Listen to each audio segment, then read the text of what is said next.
Hi there, I'm Cup of Fun, and I'm also the DM. I'm the Bard's Kiss, I'm the player, and I hope you'll join us again. Please enjoy the video. Yeah, thank you. Boom, there it is, Ginny Collins. Ginny Collins. This is Ashlyn's character she'll be playing this evening. Let's talk about Ginny. Ashlyn, tell us something about Ginny. Let us know about the Ginny geez, where do I start? So, Start with who she is. Yeah, there's so much about her, like, it's a lot. The cat wants on my lap. What's her race? Start with the race. She is a half-elf, but you can see that on her character sheet. Cool. And you can also see her, level and her class. Classy. Yeah, good stuff. Cool. Things that aren't on the character sheet is, she is about, I think, 25 years old. Yeah, that's what I got. 25 was the age. 25 years old. Set it on. 25-year-old half-elf. She lost her mother when she was younger and has taken on an apprenticeship with a wizard. And friend is went under the table. Apprenticeship with a wizard. And has since been living inside a gnomish village because the apprenticeship that she got with a cat button is a wild sorcerer. She was taken in when she was 8 years old by a wonderful gnomish wizard. Since then, she's been living inside a gnome village, freakishly tall compared to everybody else, and just has been, living life. Some things changed that Andreas hasn't planned for her. That'll be great. I can't wait. Cool. So going into that deep, dark backstory, do you want me to talk about it, or do you want to talk about it? We can kind of bounce off each other, I guess. So when she was... Do I start chronologically, or should I just... Let's go chronologically and work our way out. Okay. Well, she has a pretty interesting backstory. She was raised... Wait, shake the whole table. She was raised by a... her mother was an elf and her father was human. When she was about 1 year old, her father was murdered. So she never really got to know her father. Whatever reason he got murdered, was ever solved. So she just ended up growing up without a father. By the time she came around to about 6 years old, and she was taken prisoner by a red dragon. For whatever reason, this dragon took interest in her, and she was captured by this dragon and was stuck with him for about a month before adventurers came along and rescued her from this dragon. Shortly after that, she was about 8 years old, she ended up being caught in a magical something that happened in her hometown of Sesben. Sesben was encased in crystals, and a lot of people ended up dying. Not very many ended up escaping. She was trapped inside one of the crystals by her fingers, and she was rescued by her mentor. Yeah, I guess that would be mentor. By her mentor, Razimus the Free, and since then she lost her mother in the tragedy in Sesben, and since then she's been imbued with magic in some way, shape, or form, likely from the crystals in which she was exposed to. She lost her fingers, and now she's 25 years old and is just hanging out inside this village and waiting for whatever Andreas has in store for me. Yes. Did I miss anything? That sounds pretty good. You mentioned how she lost her fingers? Oh yeah, it was caught in crystals. So she was rescued. Her fingers were caught inside the crystals, and the only way to free her from the crystals was to cut them off. So she's missing 2 fingers, I believe? Yes, 2 fingers, on her right hand. On her right hand. She's left-handed, though. Pinky and ring finger. So she is one of these, like a Durango Reinhardt kind of guy. Durango Reinhardt's a famous guitar player who only had 3 fingers. Yeah, jazz guitar. Anyways, so suddenly, mysteriously to all except those who were involved, the city of Sesben kind of was encased in crystal, sealing it like a mosquito in amber or a cat on my lap. Like that, by cat. If you walk through the city now, it is a mixture of beautiful crystals, deep blues and purple colors, jutting out of buildings and signs. You see people running in the streets trying to escape, frozen in time in this crystal. Perfectly preserved. Preserved perfectly. There'll be places where like an arm got out of the crystal, and in that spot the arm is a bone, decaying and not there anymore. But the rest of the body is perfectly intact. It's kind of magical in a way, in a morbid kind of awesome way. It looks really cool. It looks cool. It looks beautiful. And there's a big mystery of how it happened. No one ever really figured it out. Or people who knew were those who were there at the time, and those people are crystals. Many a wizard has come to the city of Sesbin to try to investigate and figure out what's going on here, how this happened, how it can be stopped from happening again, and if they can use it for their own devious needs. Some devious, some not so devious. Not everybody's evil. Just, Some of them. some of them. So Rasmus the Free, shortly after, days after the city was encased, made his way there. He was a powerful wizard, and his goal was to see if he could figure out what was happening and revert the crystal, saving the city, because he's a cool guy.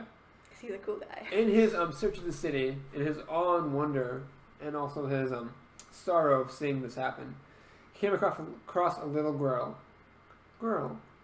Came across a little girl. She was still clutching her mother's hand, which was encased in crystal.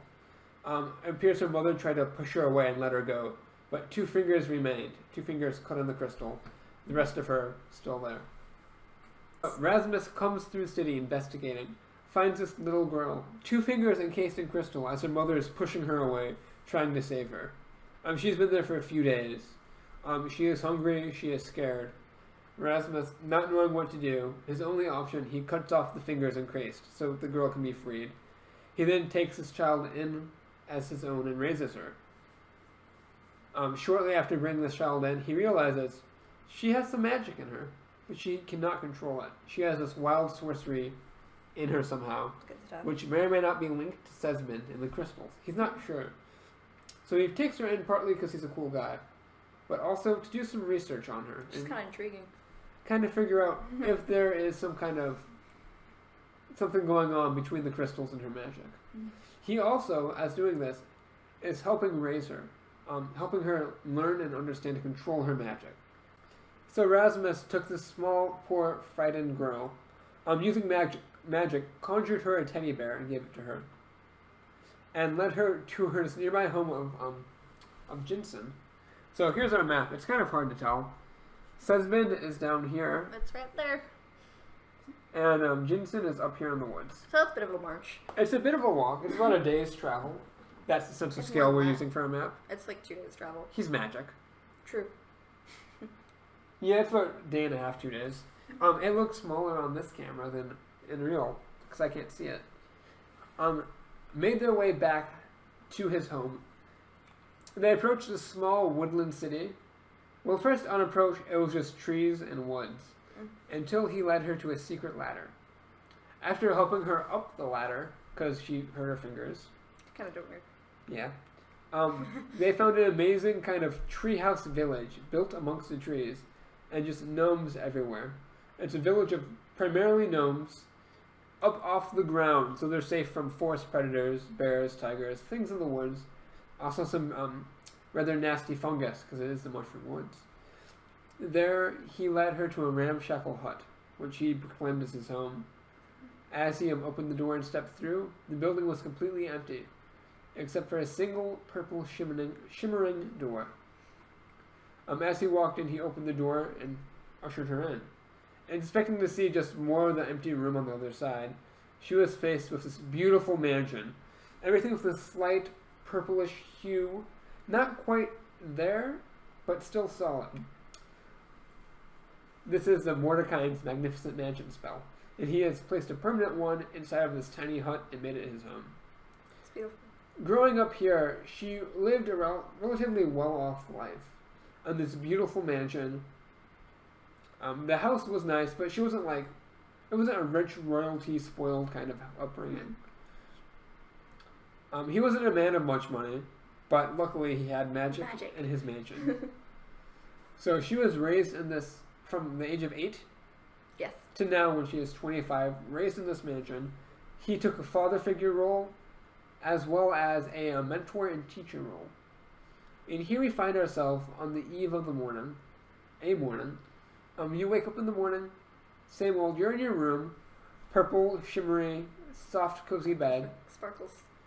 Every once in a while you see a kind of half corporeal, ghostly servant float through a wall taking a shortcut through the mansion to go do something. You've gotten used to them by this point. They used to scare you. Kind of creepy, but it's fine for me. It's been there for quite some time. Sitting next to your bed, the teddy bear he conjured for you all those years ago, still sitting there.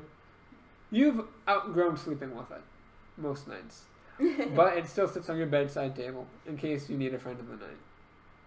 And with that, you wake up in this beautiful mansion. How do you wish to proceed? I'll go downstairs for breakfast, I guess. That sounds like a good plan to me. So, the Mordecai's magnificent mansion creates a mansion containing exactly what you need. I believe it's 100 square feet or something like that. No, it's some crazy amount. Square miles? I don't know. It's a lot. It's big. It's a big building. Regardless, it has whatever you might need in it, though if you take anything out of the mansion, it is dispelled immediately. So that being said, tell me about your room. As you wake up and you start to look around, what's around you? What have you filled your room with these past few years? I enjoy soft things. Soft in general. things. Okay. It's like fabrics, some things that I probably made by my own. I had a lot of spare time. Outside of learning my magic, and I've weaved my own blankets and such. Okay. In that time, I like to knit. So you know some knitting and weaving.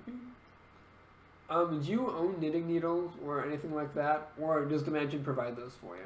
I said the mansion provides them for me. Okay. I don't have them in my inventory, so. I would have given you them if you said you had them. But you missed your chance. I'll totally take them. Nope, the mansion gives them to you. Too late. All right. So it's just full of things you've knitted.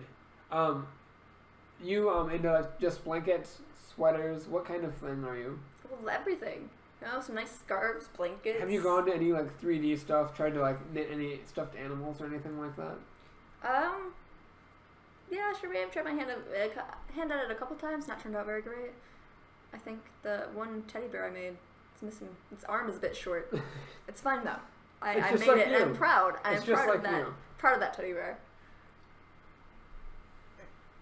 Outside of that, I don't feel like I'm much of a material person. I have always grown up with just what I needed, and that's all I got. I don't need anything else.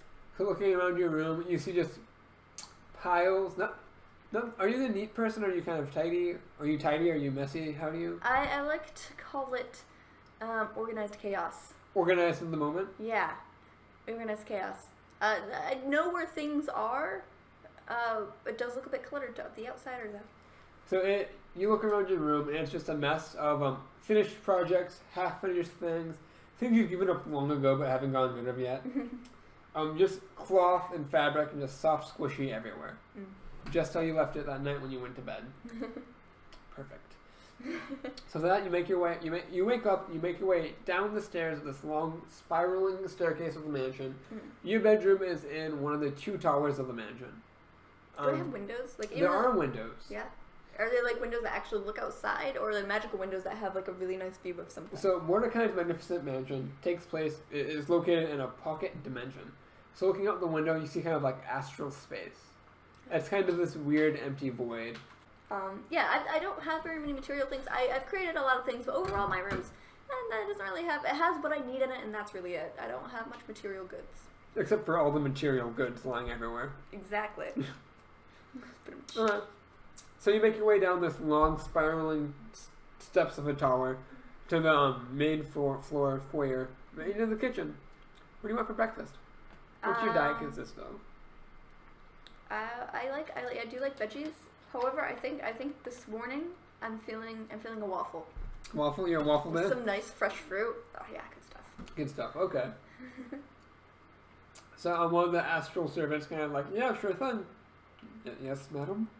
And he floats off through the wall into the cooking area, and a little bit later comes out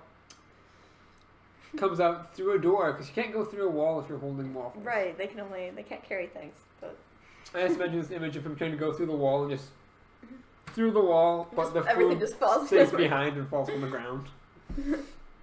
He comes through and lays it down in front of you, your waffles, covered in fresh fruit, seasonal berries that came from the mushroom woods around you. And syrups, butters, all that good stuff. Yes. It's nice. It's a good breakfast. So today you woke up. You were particularly excited. Oh, why is that? So Rasmus the Free. Rasmus. He is your mentor in life. He has helped you with magic and living. He taught you how to tie your shoes. He's taught you many things, but most things were taught in the confines of the woods and in the city.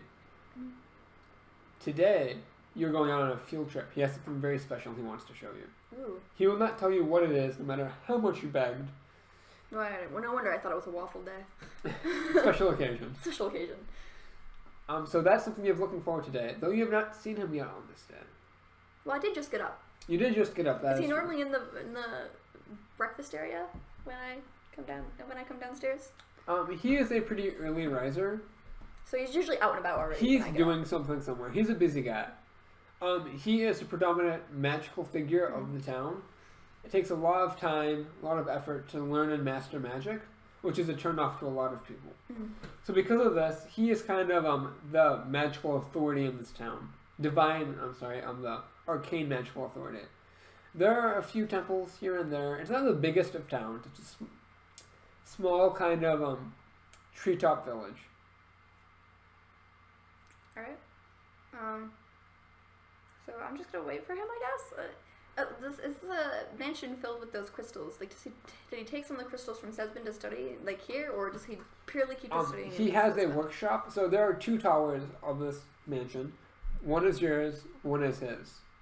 His sleeping quarters is a bed chipped in the corner, and then just surrounded by stuff.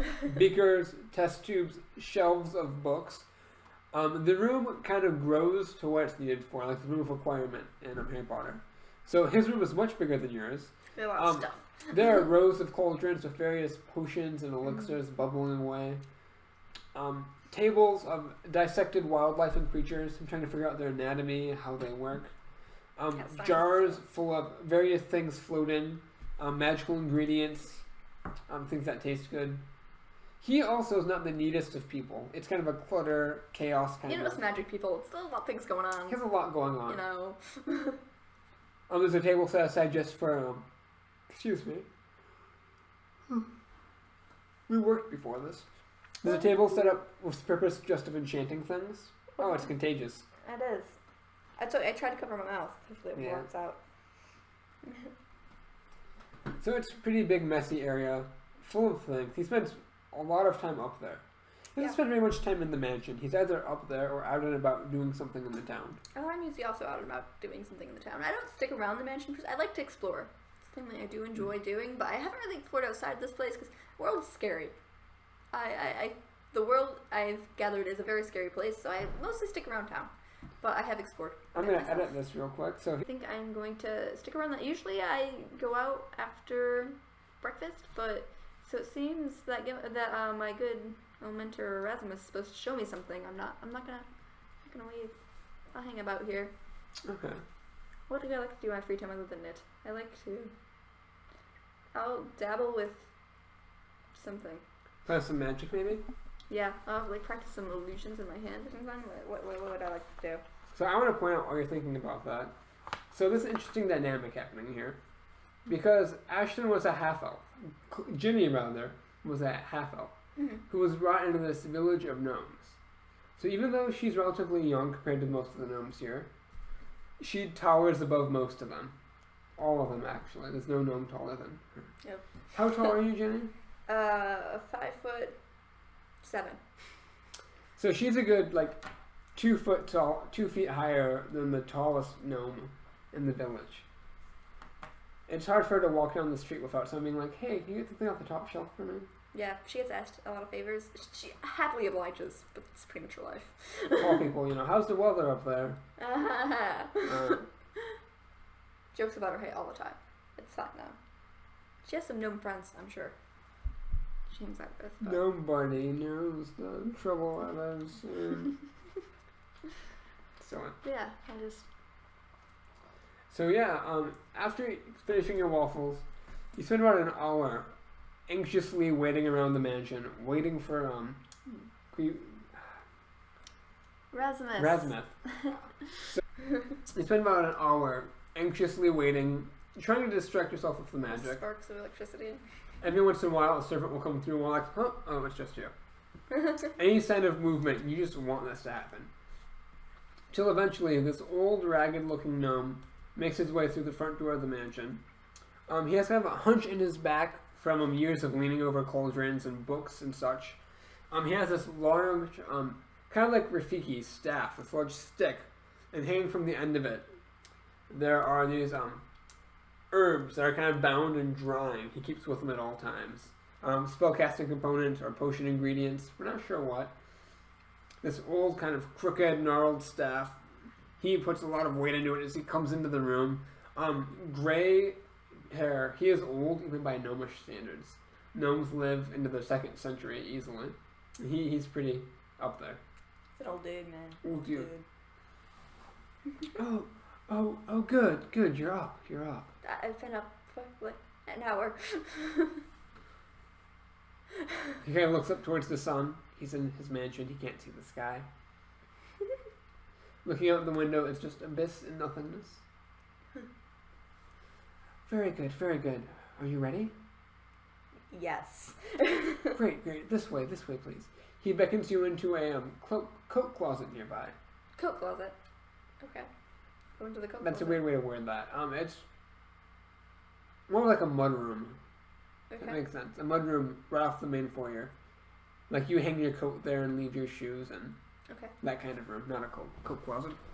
As he brings you in there, he kind of comes forward. The staff, he opens up his bag and pulls out this large fur-looking coat and hands it to you. Like, put this on. You'll need it. It'll be cold. Does it fit? Yeah, it fits perfectly. He must have got it fit just for you. Or maybe it's magic. I'm not sure. Good old Taylor.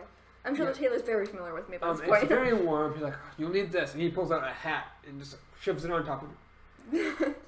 He like pulls you down to his level and shoves it on top of your head and pulls out a scarf from his bag and wraps it around your neck. And you need some boots. And he pulls out a pair of boots and put these on. And as this is all happening, he's just kind of like, here, you need this and earmuffs and it's a bit overwhelming. You've never worn these things before. And it's a relatively, it's not like a tropical rainforest, but it's pretty warm. It's pretty toasty, you know? Toasty. Even in the winter times, snow is a rare sight for you.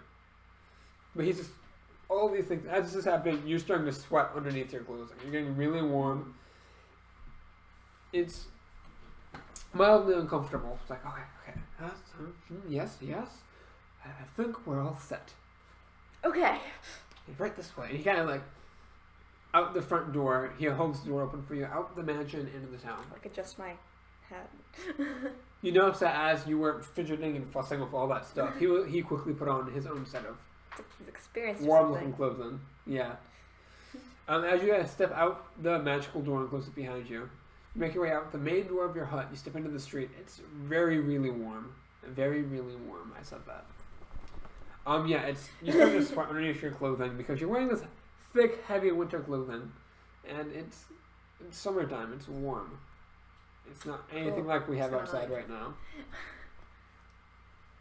How many people are staring at me right now? Like, not only am I tall, but like... You stand out normally. People tend to look over at you. They're used to you at this point, but it's still, for some people, it's odd. Some nice mittens, like, kind of... Yeah. You know that all the time you've been with him, he has this big thing about... So he teleports to get to a lot of places. Yeah. He has this big thing about when he teleports somewhere, that he doesn't teleport into that place. He thinks it's rude. So he always leaves the building before he teleports away. And when he teleports to like the threshold of the building, not into it. Like, he believes they should have the courtesy of him knocking on the front door. So, much like this, you guys make your way out into the hot street outside. He's fumbling with his keys, trying to lock the door behind you. You're just dying and melting. But he walks in like, alright, give me your hand. Takes your hand, like he has many times before. It's just awkward. It's like in between the two cameras. Takes your hand. You feel this familiar magical energy around you. It's kind of like in the wintertime when you pulling laundry out of the dryer and it's all staticky and sparky and your hair is all standing up. In a minute, and then everything gets really bright and you can't see for a minute. And as your eyes kind of get used to it, You feel cold air across what bit of your face is not covered, and you're thankful for this heavy winter attire. Looking around, there is snow all around you. Hey there! Thank you so much for watching the video. It really means a lot. I hope you enjoyed it. I hope you'll be back again for more. Yeah, you can always interact with us. We have things down below. Instagrams. We're on Twitch, like we said at the beginning. Also, Twitters. Follow us for updates. You can know things that are happening and give some input into the world itself, which is pretty awesome. Thank you very much, and have a lovely day.